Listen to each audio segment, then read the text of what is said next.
السلام عليكم ورحمة الله تعالى وبركاته. إن شاء الله النهاردة معانا ملخص على الاشتقاق كامل. هناخد بإذن الله أول 3 دروس لحد المشتقات العليا من الوحدة الأولى، وهناخد أول درسين من الوحدة التانية، وبكده أنت يكون لميت الاشتقاق كله، يعني مش هتبقى لك أي حاجة بس غير معادلة المماس والعمودي الدرس الرابع. وطبعا معدلات الزمنية ده عايز لزوم لوحده يعني. وبإذن الله يعني بعد الفيديو ده اللي هو اليوم اللي بعده على حسب ما أنت بتشوفه احنا هنكون حلينا على زوم، يعني هنحل ال 35 سؤال اللي احنا حاطينهم للجزء بتاع الاشتقاق. باذن الله هيكون لامم كل الافكار، وهيكون في الامتحان التجريبي مركزين عليه امتحانات السنين اللي فاتت. اول قانون معايا اللي هو جا تربيع هاء زائد الجاتا تربيع هاء، او اي زاويه مش تفرق معايا، س هاء صاد عين مش تفرق معايا، عارف ان هي بتساوي واحد، وده حاجه قديمه جدا من ايام ايه، ايام اولى ثانوي. طيب طبعا كلام مهبل، يعني لو قلت لك ودي دي هناك بعكس الاشاره، هات الجا تربيع هاء في طرف الواحده، الجاتا تربيع هاء في طرف الواحده، مفيش اي مشكله في الموضوع ده. طيب ده كده ايه، ده كده اول قانون. تعالى بقى ناخد الاتنين التانيين، وانا عايزك تفهم يعني عشان ايه نختصر الموضوع مع بعض، ونفتكره دايما ان انت عندك 3 قوانين اساسيه هنشتق منهم الباقي. ال3 قوانين الاساسيه هو ده وده وده، تمام؟ دول كده اهم 3 عندي. طيب القانون التاني بيقول لك ان واحد زائد الظا تربيع هاء ده كده بيساوي قا تربيع هاء. طبعا نفس الحوار، لازم تكون فاكر طبعا ان قا هاء هيها واحد على الجتا تربيع هاء، تمام؟ او هي تعتبر المعكوس بتاع الجتا. يعني افتكر دايما اللي ما فيهاش تاء بتحط لها تاء، طيب واللي فيها تاء بتشيل منها التاء. واحد زائد الزتا تربيع هاء بتساوي قاتا تربيع هاء، وافتكر دايما ان قاتا دي عباره عن واحد على ايه، واحد على جتا، تمام؟ طيب تعالى بقى قانون تاني وهنشرحه هنا، يعني خلينا نفسره هنا الاول. دلوقتي انا عندي جا 2 هاء، انا عارف ان هي بتساوي 2 جا هاء جتا هاء. طيب جت ازاي او جت منين؟ دلوقتي لو انا عايز اشيل الاتنين دي من هنا بقوم حاطط نص هنا، صح كده؟ يبقى النص جا 2 هاء ده كده بيساوي واحد جا هاء جتا هاء. قال لك ان دي حاجه اسمها قوانين ضعف الزاويه، يعني لو هنا نص ضعيفها هنا خليها 2، تمام؟ طيب طبعا هنا دايما هتلاقي نص يعني، فهنا دايما هتلاقي 2. عشان ايه؟ عشان كده ايه يعني نحس الموضوع سهل شويه. وقال لك ان الزاويه اللي هنا بتكون ضعف الزاويه اللي هنا. يعني ايه؟ تعالى كده سهل عليك الموضوع خالص. يعني لو انا عندي جهه 2 هاء، فساعتها خلي الزاويه اللي هنا نصها، واللي هنا دي خليها ضعف اللي هنا، او هي دايما بتكون 2 لان اللي هنا دايما بتكون واحد، فاللي هنا بتكون 2. طيب لو اللي هنا 2 خليها 4 بس. فاهم ازاي؟ طيب لو انا خليتها لك مثلا جه 4 هاء، طيب جه 4 هاء مش هنا واحد خليها 2، طيب وهنا 4 لا خليها هنا 2. اقول لك حاجه سهله خالص، الاتنين في 2 ب4 جه 4 هاء اهي. طيب الاتنين في 1 ب2 جه 2 هاء اهي، تمام؟ موضوع سهل خالص. طيب ما تعقدوش.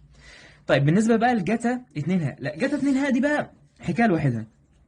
جاتا 2 هاء دي كده عباره عن الجاتا هاء سكوير ناقص الجا هاء سكوير، سكوير يعني مربع يعني يا شباب، ها؟ طيب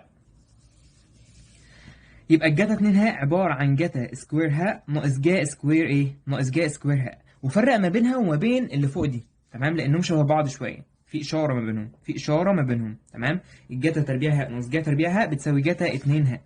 طيب هل ليها اشكال تانية؟ قال لك ليها اشكال تانية. ايه هم الشكلين بتوعها؟ قال لك ان جاتا 2 هاء دي ممكن ان هي تساوي ايه، ممكن ان هي تساوي جاتا تربيع هاء، نحط هنا كده 2 ناقص الواحد. او ممكن اقول ان الجاتا 2 هاء دي عباره عن ايه، عباره عن واحد ناقص الاتنين جا تربيع هاء. ده او ده او ده كلهم شبه بعضهم. ازاي؟ لانك باختصار هتشيل الواحد ده مع السالب واحد اللي هنا، تمام؟ وتجمع، فتلاقي هنا عندك 2 جاتا 2 هاء، ده كده هيساوي ايه، ده كده هيساوي، تعالى بقى نجمع دول كده مع بعض، فهتلاقي عندك 2 جاتا تربيع هاء ناقص الاتنين جا تربيع هاء. اقسم على الاتنين، يتفضل لك مين؟ يتفضل لك القانون اللي هو اللي فوق اصلا. فده كده حاجه بحيث ان احنا ما ننساهاش ابدا، عمرك ما هتنساها لو انت افتكرت الاثبات دوت. دايما اي حاجه بتتثبت في الفيزياء او في الرياضه عمرك ما بتنساها، حاول تعملها عندك وتلاقي الموضوع سهل خالص. احنا كده خلصنا يعني جزء كبير ومهم جدا. طيب القوانين اللي جايه بقى، يعني خلينا بس نخلص الظا الاول، والقوانين اللي جايه تعتبر استنتاج للحاجات اللي احنا قلناها. الظا 2 هاء عباره عن 2 ظا هاء على 1 ناقص ظا 2 هاء، تمام؟ اللي هنا هتلاقي هي اللي هنا، وفي هنا 1 ناقصها، تمام؟ وهنا 2 ظا هاء، او 2 وخلي اللي هنا دي، يعني لو هنا 2 هاء خليها هنا 1 هاء، وهكذا. يعني نفس الشغل بتاع الجايه 2 هاء بالظبط يعني. وغالبا دي يعني ما بتجيش، ولو جت بتيجي سهله يعني، وبتبصمجها زي ما هي، ما فيهاش اي شغل صعب ولا اي حاجه يعني. طيب في عندي بعد كده الحته، تعالى نشرحها كده على جنب برضو، يعني يمكن الحاجات دي لما انا اشرحها هتلاقيها اسهل بالنسبه لك. بالنسبة لجا ألف أو ناقص باء، ما علينا. قال لك إن دي عبارة عن إيه؟ قال لك إن الجا دي، تعالى كده نرجع فوق فوق فوق. هي الجا 2 هاء كانت بتساوي إيه؟ كانت بتساوي جا جتا. أنت قلت أهو بتساوي جا جتا، يبقى خلاص هنا برضو أنا هكتب لك جا جتا. تمام. والموجب سالب هيفضل زي ما هو موجب سالب، وبعد كده جا جتا. طب أنا مش فاهم أنت بتعمل إيه؟ قال لك هنا هتحط الألف وهنا هتحط الباء بس، وكان الله بالسر عليه. خلصت. تمام. شفتوا الموضوع سهل ازاي لما ربطناه باللي فوق؟ طيب بالنسبه بقى للجتا، الجتا تعالى كده نرجع لها. دي عباره عن جتا جتا جا جا. ما هي التربيع دي معناها ايه؟ معناها جتا جتا جا جا. طيب الاشاره اللي هنا كانت موجب بقت هنا سالب. خلاص، يبقى لو جيت اقول لك جتا الف موجب او سالب الباء، دي كده هتساوي، انت قلت لي ايه؟ قلت لي جتا جتا بعد كده جا جا، والاشاره هتغير، يعني سالب موجب، هنا موجب سالب تبقى هنا سالب موجب. طيب وهنا الزاويه هتبقى ايه؟ ما ينفعش اقولها الف الف، لا تبقى الف باء، وهنا ايه؟ وهنا الف باء. ماشي. موضوع سهل خالص، ولو ربطته ببعض يعني هتلاقي الدنيا بسيطه خالص معاك. تمام. طيب تعالى بقى على الظا اللي احنا اصلا كنا مبصمجينها من شويه. الظا الف زائد الباء، قال لك هي عباره عن ظا الف زائد ظا باء. تمام. كانك بتوزع ايه؟ بتوزع الالف وتوزع الباء على الظا، او الظا بتوزعها على الالف والباء. ناقص على واحد ناقص الظا الف ظا باء. تمام. شوف تعالى كده نفهم يعني ايه تغير. التغير لو انا عندي مثلا بقول لك الصاد داله في السين، ده معناه ان السين عندي independent. تمام. انما الصاد دي dependent. طيب يعني ايه dependent ويعني ايه independent؟ independent معناها ان هي مستقله، معناها ان انا لو حطيتها هنا بواحد تلاقيها هنا مثلا بقت باتنين، طب خليتها هنا باتنين تلاقيها هنا مثلا بقت باربعه، وهكذا. فلو انا غيرت في ده هتلاقي ده معتمد على التغير اللي بيحصل هنا، لذلك احنا بنقول لك ان الصاد دي عباره عن داله في السين معايا. وهكذا بقى بتيجي بقى تشتقها اللي هي الصاد شرطه، بعد كده ده الواحد سين، وهكذا. هي دي يعتبر المشتقه الاولى في فكره الاشتقاق اصلا. تمام. لذلك مثلا الاشتقاق ده بيعبر لي عن تغير في حاجه معينه. لو انا كان عندي هنا مثلا وليكن حاجه اسمها هاء، فانا غيرت عملت عليها تغيير ومعدل س واحد، ده بقى هتلاقيه في التطبيقات الكيميائيه والفيزيائيه يعني. فساعتها اقدر اقول لك ان التاء هاء دي كده هتساوي ايه؟ دي كده هتساوي الهاء اللي هي الاصليه زائد السين واحد، طبعا دي هتبقى داله. تمام. ناقص الداله بتاعت مين؟ بتاعت السين واحد، بحيث ان انا ارجع للحاله الانيشال. تمام. ده امتى؟ ده لو الحاله بتاعتي كونستانت. يعني تخيل معايا دلوقتي، ان انا مفيش عندي تغيير، يعني السين واحد دي مش موجوده، فبالتالي السين واحد دي اساسا المفروض ان هنا دال سين واحد هتروح مع الدال سين واحد السالبه، وكأن الدال سين واحد ديت ماهيش موجوده عندي، فتلاقي الدال هاء هي التاء هاء، فمفيش عندي اي معدل تغيير لحد دلوقتي، انا عندي الوضع ثابت. تمام. طيب من هنا قال لك ان انا عندي حاجه اسمها متوسط معدل التغير. يعني ايه متوسط معدل التغير؟ يعني تخيل دلوقتي لو انا عندي هنا اناء، والاناء ده حطيت فيه حجم معين، بعد كده زودت عليه شويه حجم. تمام. فعايز اقول لك هات لي متوسط معدل التغير. يعني ايه معدل التغير؟ معناه ان انا عندي حجم ابتدائي وحجم نهائي، الحجم النهائي ناقص الحجم الابتدائي على الحجم الابتدائي، ده معنى الكلام. طيب نقولها ازاي بقى بالرياضه؟ قال لك بالرياضه هي عباره عن الدال هاء زائد السين واحد ناقص الدال سين واحد، تمام، على الهاء. بحيث لو احنا كده ايه يعني نعملها كده مع بعض، هنلاقي هنا الدال س واحد هتروح مع الدال س واحد، وبالتالي الهاء على الهاء تديني نسبة التغير. طيب لو الهاء هنا هي الهاء هنا، فبتلاقي معدل التغير عندك واحد. يعني ايه متوسط معدل التغير واحد؟ معناها ان مفيش تغيير، يعني معناها ان الحالة الابتدائية ادت الى نفس الحالة النهائية، فبالتالي انا مفيش عندي تغيير. الهاء الاولانية هي الهاء اللي طلعت معايا في الاخر. تمام. يعني الحجم الانيشال عندي مفيش فيه اي تغيير لحد دلوقتي. من هنا قال لك محتاجين نحسب معدل التغير دوت. طيب نحسب معدل التغير ازاي؟ قال لك هنعمل حاجه اسمها نهى، بحيث ان احنا نعرف نجيب معدل التغير ده ونخلي السين بتقول الى الصفر، عشان وقتها لو السين بتقول الى الصفر انا مفيش عندي تغير لحد دلوقتي. طيب تعالى كده نشوف الموضوع ده. قال لك ان لما اكون النهى السين بتقول الى الصفر، د الهاء زائد السين واحد ناقص الدال س واحد على الهاء، دي كده اسمها المشتقة الأولى للدالة، وهو ده أساس الاشتقاق نفسه. تمام. دي كده اسمها الدال شرطة س، أو المشتقة الأولى للدالة بتاعتي. الكلام ده يعتبر إيه زي حاجة كده بداية بس للدرس، أو دخلة للدرس، وغالبا أكتر المدرسين ما بيشرحوهاش أصلا. طيب تعالى كده نعرف يعني ايه اشتقاق او كلمة الاشتقاق، بحيث لو هي جات لك بصورة تانية. طبعا اشتقاق يعني ميل. اشتقاق يعني ميل، يعني لو عندي منحنى بالشكل ده وبقول لك هات الاشتقاق، الاشتقاق يعني ميل تزايدي، هنا كده ثابت بيساوي صفر يعني. تمام. يعني الميل يعني ايه برضو؟ الميل معناه انك بتجيب الزاوية الحادة مع محور السينات اللي هو الظهاء. تمام. هنا بصفر. تمام. لو هنا هتلاقي الزاوية منفرجة، فبالتالي هتلاقي سالب، هتلاقي الميل هنا عندك تناقصي. كل الكلام ده يعتبر الشرح بتاع الوحدة الثالثة في التفاضل عندك يعني. يبقى الظهاء او الظا سيتا او الظا الزاوية الحادة او المنفرجة، او زي ما تكون يعني، هو ده اسمه الميل. تمام. او المشتقة الاولى هي الميل، د ص على د س هي الميل. تمام. تمام. دي كده تعتبر اشكال الميل بتاعتي. او لو انا اقول لك مثلا الصاد شرطه. ماشي يا شباب.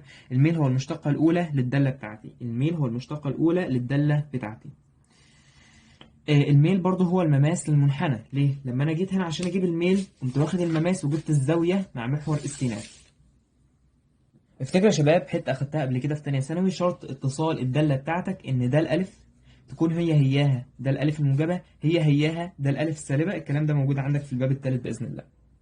طيب هندخل بعد كده على حاجه اسمها قواعد الاشتقاق. تمام. يمكن الحته اللي فاتت جديده شويه على ناس، او انا شرحتها بطريقه ما حدش شرحها قبل كده بيها يعني. اللي جاي بقى هو كلام سهل واخدته قبل كده، ولكن انا شرحه بطريقه مختلفه. طيب اولا قواعد الاشتقاق، عندي اول قاعده للاشتقاق وهي الدال على الدال س هي بالظبط المشتقه الاولى، يعني نفس الحوار اللي احنا اخدناه من شويه.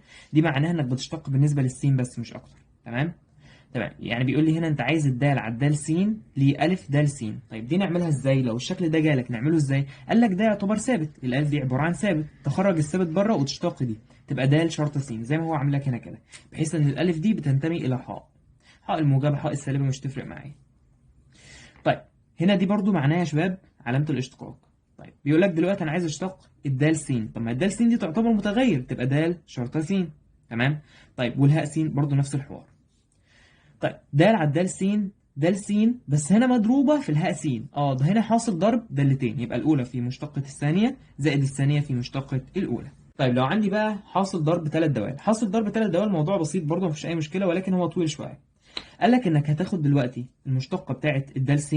تمام. يعني بص، كأن أنا هعتبر إن دول بس اللي عندي، يعني اعتبر كده إنك عندك دالتين، فأنت هتعمل إيه؟ هتاخد مشتقة الأولى. تمام. زائد إيه؟ يعني انت بتقول الاولى في مشتقة الثانية زائد الثانية في مشتقة الاولى، هتعمل هنا برضو نفس الحوار، يبقى ناخد مشتقة الاولى. تمام. في ايه بقى؟ في الثانية. طب مين الثانية دي؟ هنعتبر ان دي كده على بعضها الثانية، يبقى مشتقة الاولى في الثانية اهي، دي علامة ضرب. تمام. زائد ايه بقى؟ هناخد مشتقة دي مثلا، يعني نعتبر دي ان هي الثانية ودي كده دالة على بعضها، خلاص يبقى مشتقة الثانية. تمام. في ايه؟ في الاولى. طيب بعد كده هناخد مشتقة الثالثة في ايه بقى؟ في الاولى. الاولى دي اللي هي بالنسبة لي اللي هي الدال والهاء يعني. تمام. اللي هي مشتقة الثالثة، وبعد كده ايه؟ بعد كده في الاولى زي ما انت شايف كده. تمام. يعني دي حصل ضرب ثلاث دوال، الموضوع بسيط ولكن مش هتيجي في الامتحان لانها طويلة شوية. طيب عندي حاصل اسم الدالتين. حاصل اسم الدالتين دلوقتي لو انا عندي دال على الدال س، دال س على قاف س. تمام. قال لك انك بتاخد المقام تربيع، وركز في الحته الجايه دي، المقام في مشتقه البسط ناقص البسط في مشتقه المقام، واوعى تعكس في الحته دي. يبقى باخد المقام اهو في مشتقه البسط، مشتقه البسط ناقص البسط، ناقص البسط في مشتقه المقام. تمام.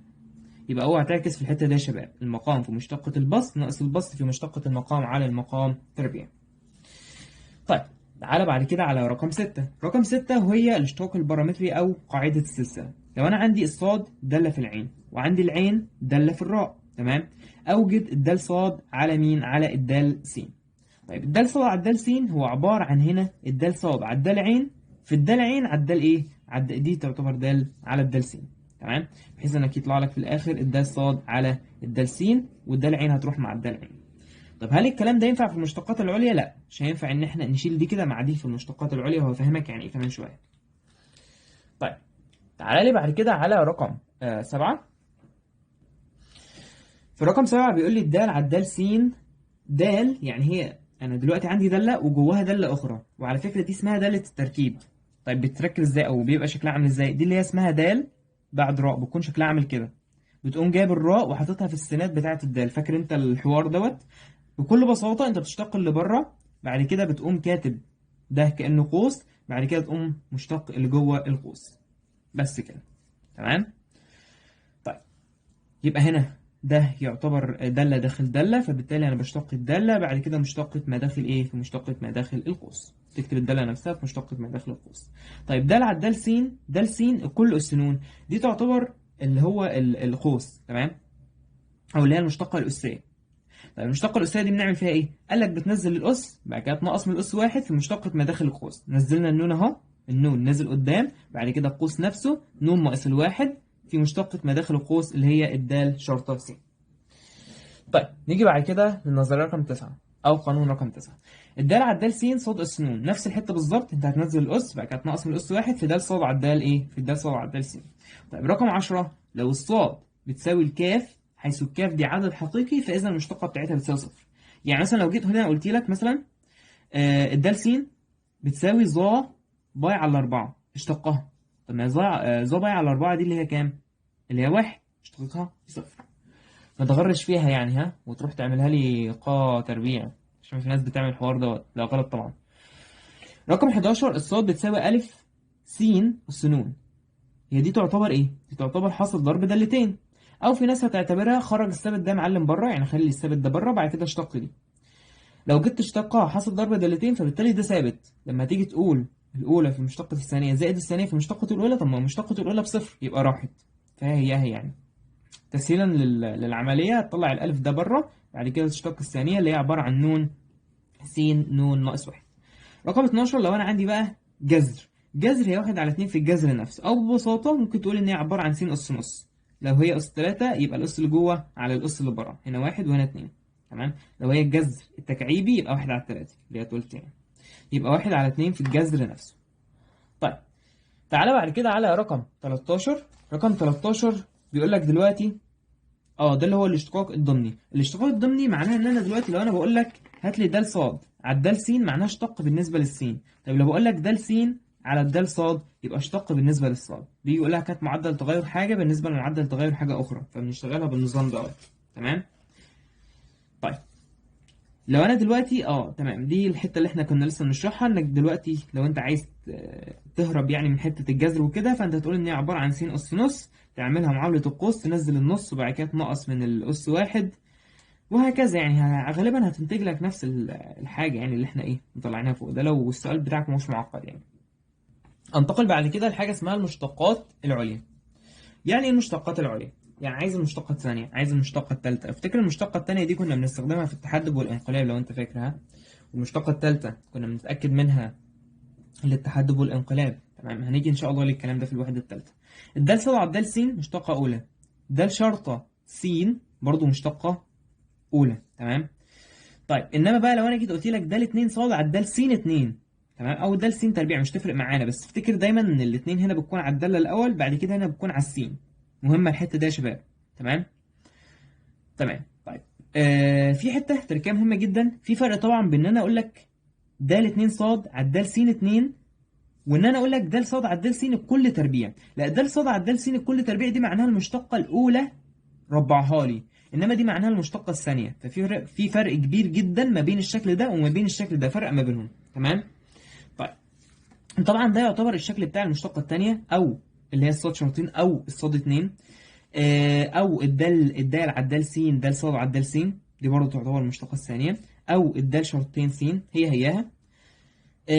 وكقانون عام يعني احنا بنقول ان الصاد السنون هي عباره عن دال نون صاد على الدال س نون بتساوي الدال نون س. دي اللي هي المشتقات العليا. في حته كمان مش عايزك تلخبط فيها.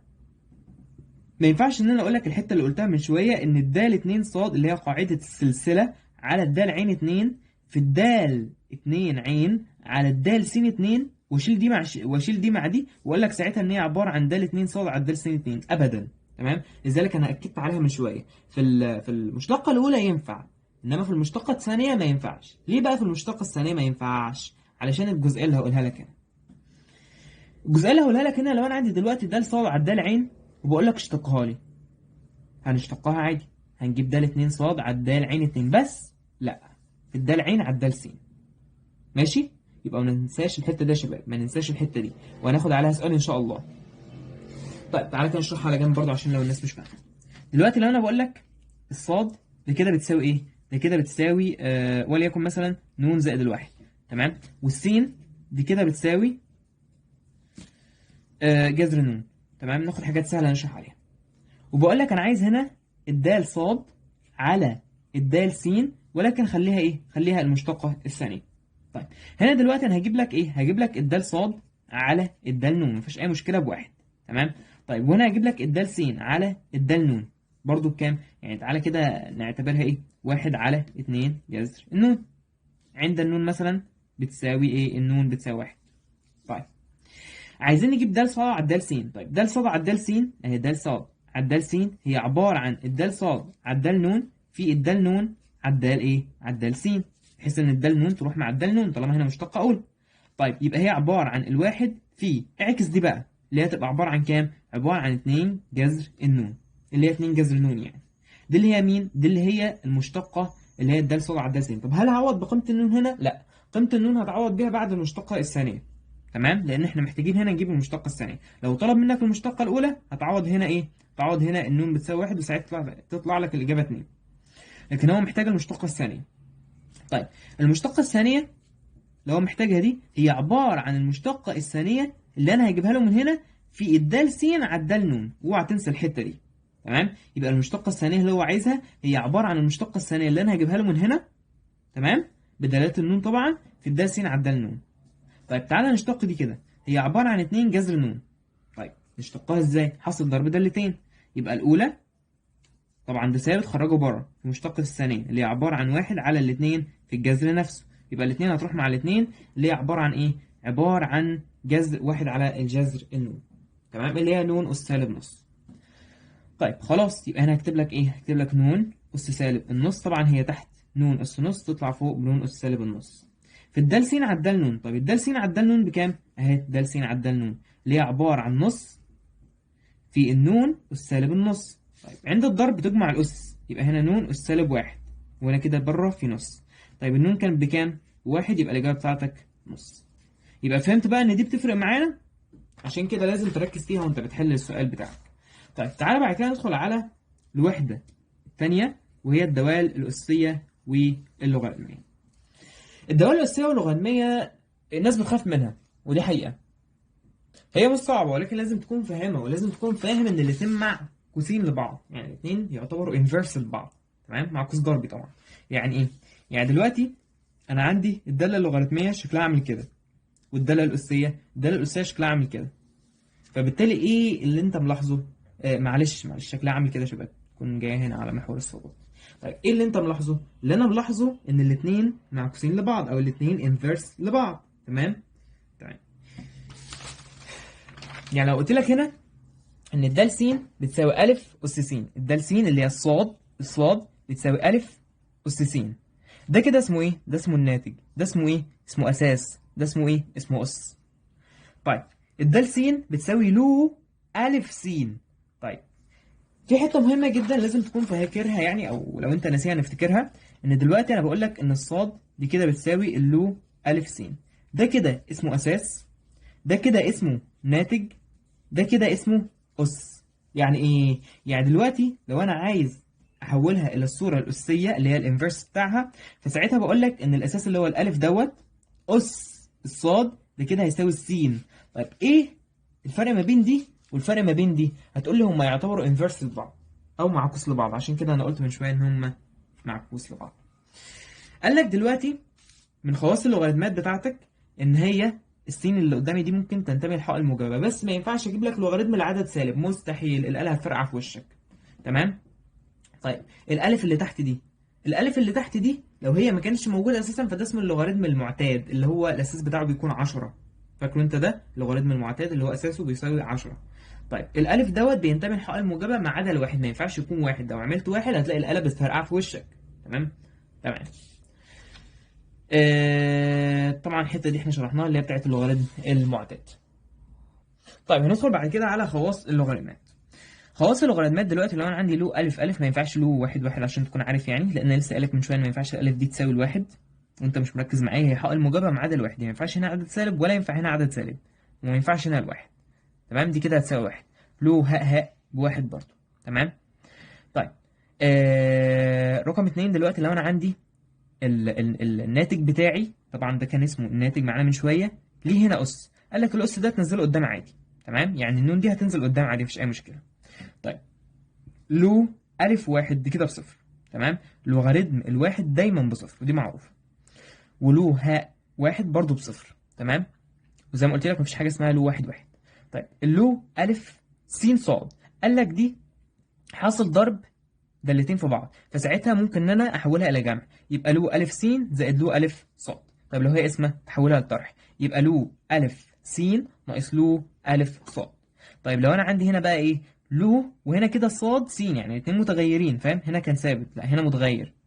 قال لك دي هيها لو انا قلت لك له الف س على له الف صاد، معايا الالف كده كده ممكن ان هو يطير مع الالف واحولها لك تاني للشكل الاساسي اللي هو له س الصاد، لان الالف ده يعتبر ايه، يعتبر ثابت او يعتبر كونستنت. فركز قوي في الحتت دي او في الخواص دي، انت واخدها قبل كده ولكن هي مهمه جدا معاك في ثالثه ثانوي، كل حاجه مكمله معاك في ثالثه. ممكن ان انا اجيب لها الانفرس بتاعها، يعني واحد على له ايه، واحد على له صاد س، هياها. تمام، كل اللي حصل ان انا ايه، عكست دول، يعني لو انا عايز اجيب له اللي هي الصاد س، فهي له الف صاد على له الف ايه، له الف س، تعتبر الانفرس بتاعها او المعكوس بتاعها. النظريه السبعه دي مهمه جدا جدا جدا والناس بتنساها. تمام، افتكرها كده بالشبه، الف لو الف س، دايما الحته دي بتروح مع بعض، فاكر انت اللي هي لو هاء هاء بتروح مع بعض، لو الف الف بتروح مع بعض لان هي قيمتها بواحد فبتروح مع بعض، هنا برضو نفس الحوار بالظبط. تمام، يبقى الف لو الف ده هو ده، يبقى يروحوا مع بعض على طول. تمام، تلاقي هنا السين هي السين يعني. دي بتحقق لي بقى حته الانفرس اللي انا سائلك عليها من شويه، اللي هي اللي تحت دي.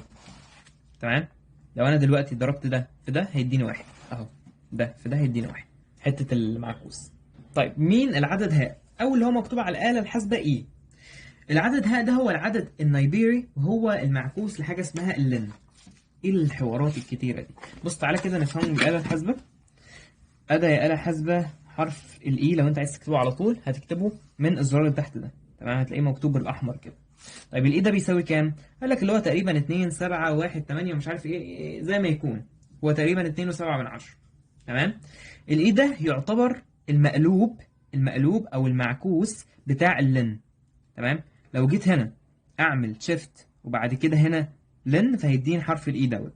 طيب لو جيت أكتب هنا لن هتلاقيها طالعه معاك لن بس. طب اللن دي عباره عن ايه؟ قال لك اللن دي اللي مكتوبه عندك في الاله الحاسبه، هي يبقى اللن دي عباره عن له هاء اي حاجه. تمام، الف ده اللي هو متغير. طيب الهاء دي عباره عن ايه؟ الهاء دي قال لك اللي هي عباره عن واحد على مضروب الصفر اللي هو عباره عن واحد يعني، زائد واحد على مضروب الواحد، زائد واحد على مضروب الاثنين، زائد واحد على مضروب الثلاثه. انا عارف انا التفاضل اللي بتدخل في الجبر والكلام دوت، ما تقلقش الموضوع بسيط خالص. هي لو انا جيت قلت لك سيجما توزيع من نون بتساوي صفر الى ما لا نهايه واحد على ايه، على مضروب النون، اعرف شكلها بس لانها هتلاقيها موجوده عندك في الجبر وهتستفاد منها في الجبر مش في التفاضل. لو انا عندي انها تعالى نشرح دي بقى، هقول لك تجيبها ازاي لان الحاجات دي مش موجوده عندك على الاله الحاسبه. طيب انا لسه قايل لك من شويه لو انا عايز اقول لك له هاء واحد، كتبناها على الاله الحاسبه يعني اهي. تعالى كده لن واحد، لا لا ايه، قالت لي صفر.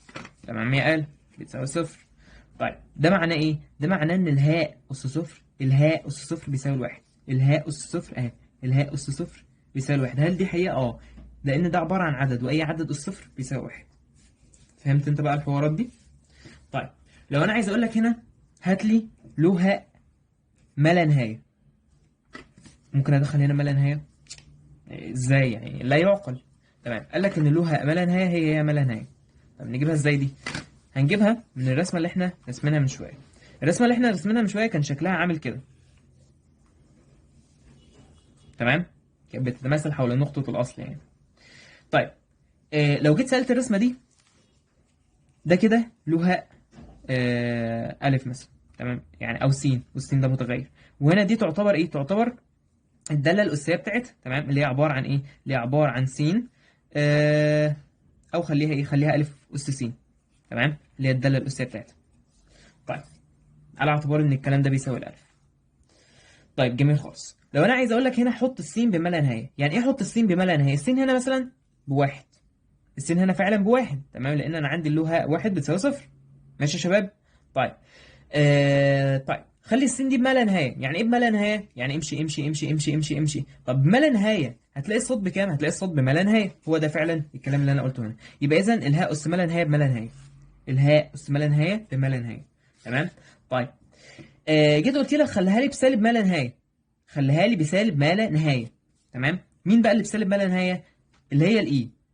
يعني دي كده الداله الاسيه اللي هي عباره عن الاي دي، خليها بسالب ما لا نهايه على السين. طيب نخلي هنا السين بسالب ما لا نهايه ازاي؟ بسالب ما لا نهايه يعني همشي كده. طيب لما انا همشي كده سالب ما لا نهايه هتلاقيها عماله تقترب من محور مين؟ من محور السينات. يبقى الهاء أس سالب ما لا نهاية بتساوي تقريبا الصفر، لحد ما تقترب من محور السينات كده هتلاقي في الآخر وصلت لإيه؟ وصلت للصفر. يعني لو جيت قلت لك هنا الإي أس سالب ما لا نهاية دي كده هتساوي صفر، اللي هي هاء أس سالب ما لا نهاية يعني بتساوي إيه؟ بتساوي صفر. دي معناها إن اللو هاء صفر ده كده بيساوي إيه؟ بيساوي سالب ما لا نهاية. أنا هكتبها لك هنا هو بالإنجليزي يعني شكلها أسهل شوية. دلوقتي انا عندي الاي اس صفر بتساوي الواحد، يبقى لن واحد بتساوي صفر. طيب الاي اس ما لا نهايه دي سهله، دي ما لا نهايه وشرحناها. طيب الاي بقى اس سالب ما لا نهايه، لا دي كده بصفر، لانها هتلاقيها عماله تقترب من ايه؟ من محور السينات لحد ما الصاد بتساوي صفر، لحد ما هتلاقي الصاد بتاعتك بتساوي صفر يعني. وهذا معنى اللن وده معنى الهاء برضو عشان تكون عارف شكله في الآلة عامل ازاي. طيب فهمت الدوال دي ايه بقى اشتقاقها؟ ايه حوارات الاشتقاق بتاعتها؟ قال لك ان الدال س لو هي بتساوي هاء اس فالاشتقاق بتاعها هو هاء اس س. طب دي احفظها يعني ولا بصمجها ولا اعمل ايه بالظبط؟ قال لك لا، الموضوع بسيط خالص. لما تيجي تشتقها، اشتقاقها هو نفسها في مشتقة اسها في اللوغاريتم. يعني اللوغاريتم الطبيعي الاساسي. اللوغاريتم الطبيعي ده اللي هو لوغاريتم الهاء يعني. تمام. لكن المعتاد اللي هو العشر. تمام. يبقى لو انا عايز اشتق اي دالة آه من العدد هاء او تبع العدد هاء، فهي نفسها في اشتقاق اسها في اللوغاريتم الايه؟ لوغاريتم الهاء هاء. هنا لوغاريتم الهاء هاء بواحد عشان كده انا مش بكتبه، ومشتقة اسها بواحد عشان كده انا مش بكتبه. تمام.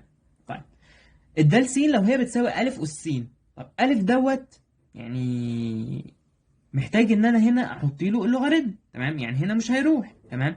هنا دي هي دي بالظبط، يعني دي نفس فكره الاشتراك بالظبط، اللي هي عباره عن نفسها في مشتقة اسها في اللوغاريتم الطبيعي لاساسها. تمام. هنا كانت له هاء عشان كده مش بنكتبها وبنتجاهلها يعني. طيب الدال على الدال س هاء اس ع. هنا برضو نفس الحوار، هو بيقول لي اشتق هاء اس ع. طب دي نشتقها ازاي؟ هي عباره عن ايه؟ عباره عن نفسها في مشتقة اسها اللي هي دال عين على الدال س. تمام. في اللوغاريتم اللي هو له هاء هاء مش بنكتبها. طيب الدال على الدال س الف اس ع، لا هنا بقى هنكتبها، هنا هنهتم بيها. تمام. نفس الحوار بالظبط، حيث ان العين دي داله قابله للاشتقاق، عشان كده قلت دال عين على الدال س. تمام. طيب ده كده اشتقاق العدد هاء. طيب ايه بقى المشتقه بتاعه مقلوب العدد هاء اللي هو لن؟ قال لك اللي هو هاء س دي عباره عن واحد على س. المشتقه بتاعتها عباره، الحمد لله، عباره عن واحد على س. طيب يعني ايه برضو؟ من الاخر كده هي عباره عن مشتقه ما داخل القوس على ما داخل القوس نفسه. تمام. مشتقه ما داخل القوس على ما داخل القوس نفسه.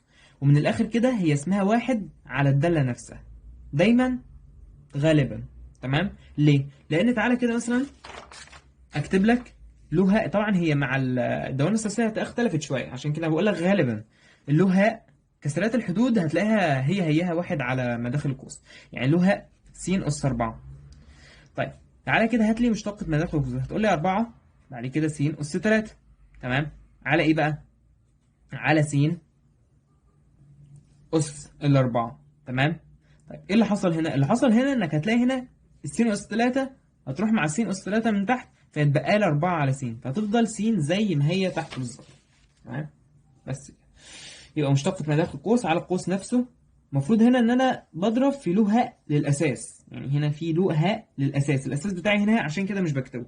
لكن هنا في الالف اهتم بيها، يعني لو اجيب لك هنا دال شرطة س فاقول لك هنا هي عبارة عن ايه؟ عبارة عن مشتقة ما داخل القوس على ما داخل القوس نفسه في له هاء للاساس. تمام. له هاء للاساس ده يطلع فوق معكوس، لان انا لسه واخدها من شويه النظريه اللي هي بتاعت العكس. لو عندي واحد على له هاء الف دي كده بتساوي ايه؟ بتساوي له الف هاء. تمام. وهكذا يعني.